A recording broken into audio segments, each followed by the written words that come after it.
अस्सलाम वालेकुम, this is उम्मे फैज़ान। मैं एक clinical psychologist and certified life coach हूँ। इस वीडियो में मैं आप लोगों के साथ बात करने जा रही हूँ सेल्फ अवेयरनेस की पावर के बारे में कि किस तरह से सेल्फ अवेयर होना हमारी ज़िंदगी पर गहरा असर डालता है और हमारी इनर पोटेंशियल्स को अनलॉक करने में हमारी मदद करता है। तो सबसे पहले देखते हैं कि सेल्फ अवेयरनेस होता क्या है।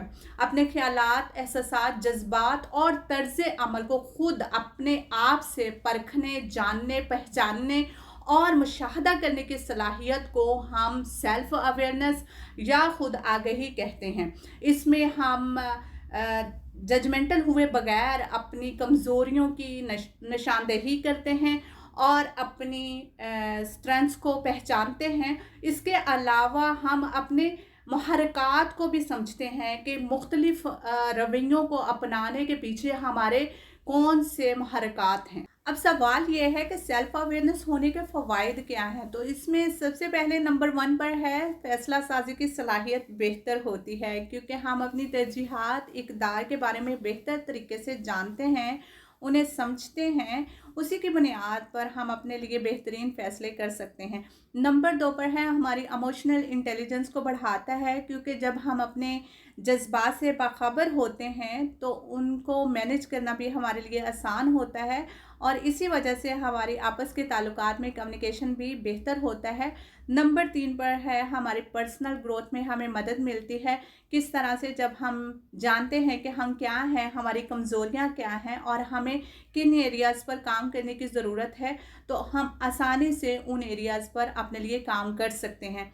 नंबर 4 पर है अपने ताल्लुकात बेहतर होते हैं, क्योंकि जब हम अपने बारे में जानते हैं तो किसी दूसरे के लिए आसान हो जाता है उसके जूते में पैर रखना। अल्टीमेटली हमारे दिल में हमदर्दी पैदा हो जाती है और हम बेहतर तरीके से दूसरे लोगों से कम्युनिकेट कर सकते हैं। अब आते हैं इस सवाल की तरफ कि मैं अपनी सेल्फ अवेयरनेस को किस तरह से बढ़ा सकता हूँ।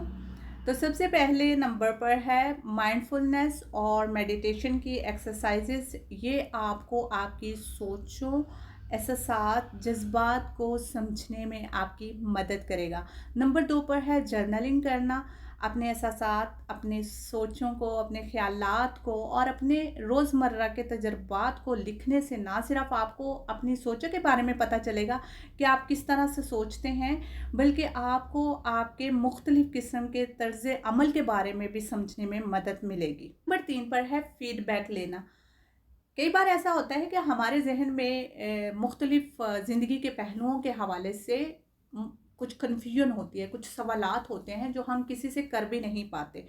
तो उसमें हम क्या कर सकते हैं कि किसी ट्रस्टवर्दी इंसान के साथ हम मुख्तलिफ पर्सपेक्टिव से डिस्कशन कर सकते हैं और उनकी राय के ज़रिए से हम अपने उस ब्लाइंड स्पॉट को दूर कर सकते हैं। नंबर 4 पर है सेल्फ रिफ्लेक्शन। ये एक अहम एक्सरसाइज है जिसमें हम अपने आप से अपने अकायद, नज़रियात और अपनी ज़िंदगी के गोल्स के बारे में क्रिटिकल क्वेश्चन करते हैं। तो इसको लाजमी अपनी रूटीन में शामिल करना चाहिए ताकि हम ये जान सके कि हम ज़िंदगी के मुख्तलिफ पहलुओं के बारे में किस तरह से सोचते हैं और चीज़ों को किस तरह से देखते हैं। सेल्फ अवेयरनेस को गले लगाकर आप अपनी ज़ात की डिस्कवरी के सफ़र का आगाज़ करते हैं। आप अपने लिए अपने इक़दार के हम आहंग फ़ैसले कर सकते हैं और एक मुकम्मल और बामकसद ज़िंदगी गुजारते हैं। इसलिए आज ही सेल्फ अवेयरनेस की एक्सरसाइज को शुरू करें और अपनी अंदरूनी सलाहियत को अनलॉक करें। याद रखिए कि हकीकी तब्दीली हमेशा अंदर से ही आती है। वीडियो देखने के लिए शुक्रिया। मिलते हैं एक नए टॉपिक के साथ। अपनी दुआ में याद रखिएगा। अल्लाह हाफिज़।